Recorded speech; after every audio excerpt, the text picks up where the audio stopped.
The construction of a 5 kilometers long new railway track between Sarasavi Uyana and Kandy was officially inaugurated by Transport Minister Pavithra Wanirachi yesterday.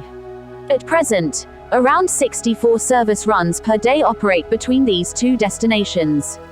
A large number of school children and office staff travel via these services.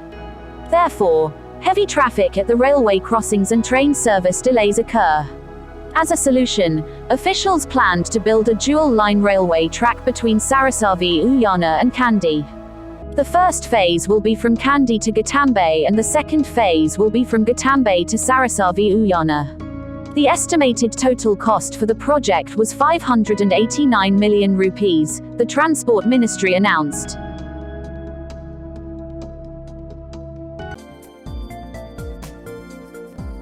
For more latest news, subscribe to FTTV.